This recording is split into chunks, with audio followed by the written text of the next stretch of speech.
Have you ever wondered how to make a fake egg? Me neither, but let's do it.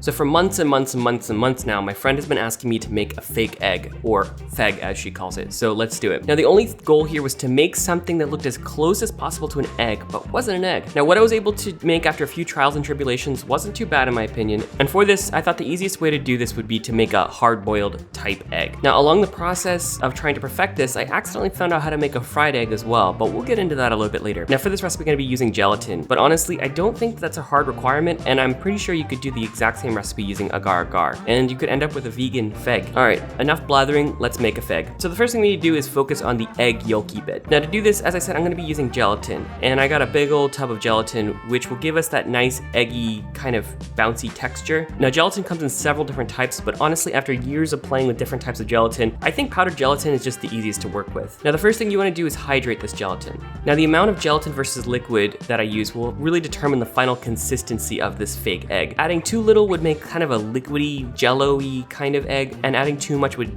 yield a super hard brick that would be completely unchewable. So I found the ratio of about 2 ounces or 56 grams of gelatin to about 1 1/3 cups of liquid made an absolutely perfect ratio. This ratio turned out to be perfect for the final texture. It wasn't like jello and wasn't a super chewy, gummy mess. And I'll put the ingredients and the ratios down in the description below. So for this, I just measured out 2 ounces or 56 grams of gelatin, and then I added 1/3 of a cup of cold water to the gelatin. And what we're doing here is really just hydrating the gelatin. Just stir the gelatin water mixture until it's somewhat coated, although honestly, this is a pretty tough task, and eventually it'll start sticking and won't really be great, so just do your best, and then just set it off to the side. Now during this time, the gelatin is going to absorb the water and start to gel a little bit. And now while that gelatin's hydrating, let's focus on the rest of the liquid that we're going to be using, which is the part that's going to make up the egg yolk portion of the egg. Now for the base, I'm going to start with some milk. However, I totally feel like a plant-based alternative would work completely fine here. Now, I measured out 1 cup of milk, and to get the right color, I decided to use some turmeric. So I just added some turmeric, and I really didn't measure out the amount, but I was really just going off color. So really just add enough till you get the orangey yellow color of an egg yolk that really works for you. Although, a word of warning here, turmeric is used as a dye for a reason. This stuff will literally stain anything that comes in contact with it. Just be mindful, and for kind of a hands-on experimental recipe like this, you're bound to stain something, even if you don't really intend to. So just don't do this in your most precious clothing. Okay, so now back to the recipe. So I didn't want the feg to just taste like turmeric and milk, so I decided to add a little sugar in the form of powdered sugar. I didn't really measure this out, but it's probably about a tablespoon or 2. The point was I didn't want it to be too sweet, and it wasn't, so it was actually pretty perfect. You could go in a different direction and add whatever you want in here to make it flavored however you choose. Okay, so now that we have our turmeric milk water done, what are we gonna do now? So the first thing we're gonna do is heat up this gelatin, and then we're gonna add the milk, and then once that's heated up, the gelatin will melt into the milk, and then it'll become all mixed. After we cool that mixture down, it will solidify into a gummy. Now when it solidifies, I want it to have the shape of an egg yolk. So for this, I got some spherical molds. Now the ones I ordered came in a variety of different sizes, so I was able to kind of pick out a few that seemed like they could be plausible for, a size of an egg yolk. So once the faux egg yolk mixture is ready, it's just a matter of pouring it into these molds and letting them cool down. So speaking of egg yolk mixture, now let's move back on to heating up the gelatin. Now gelatin is super sensitive to getting burned. So the best way to heat it up is through a double boiler or a bain-marie type situation. This will prevent the gelatin from reaching temperatures above 100 degrees Celsius or 212 degrees Fahrenheit, and this will help ensure that it doesn't overcook the gelatin. Now to do this, just fill up a pot with some water, just maybe a few centimeters of water, and then begin heating it. Once it starts to steam, make sure you have your gelatin in a smaller bowl that you can put over the main pot that's steaming. Begin to heat the gelatin this way. After a few minutes, just keep mixing it, and you should start to notice the gelatin will start to melt. And once it does start to melt, you need to just then add the milk. So for me, I actually went the other direction and added the gelatin to the milk, and the cold milky turmeric immediately solidified the gelatin and made a super stringy, gooey mess. However, I was just able to pour this back into the melting bowl and just let it heat up. After a few minutes, it started to melt and it became a lot smoother. Now, it's not a bad idea to take the temperature of this as you heat it up. The gelatin should really start to melt around 90 degrees Fahrenheit or about 31 degrees Celsius. And just keep mixing it and just watch it get smoother and smoother and meltier and meltier. And eventually, it should have the consistency of a melted marshmallow. In fact, if you were to whip air into this, it would actually become a marshmallow of sorts. Okay. Keep mixing this until it's entirely smooth and there aren't any chunks of gelatin left over. And once we're at that stage where everything looks smooth and mixed together, it's time to fill the molds. Now, as I said, this is gonna be a messy process, but that's okay. I just had a tray with some aluminum foil to kind of catch any drips. All that really matters is that we fill the molds entirely. Now, additionally, we don't want any air bubbles in the egg yolk, so just make sure to give each of the molds a kind of a light tappa to really just kind of release any air bubbles that are trapped within the egg yolks. And so I definitely filled the plausible size egg yolk molds, so I decided to just fill all of them, which will lead to some uncomfortably large sized egg yolk spheres.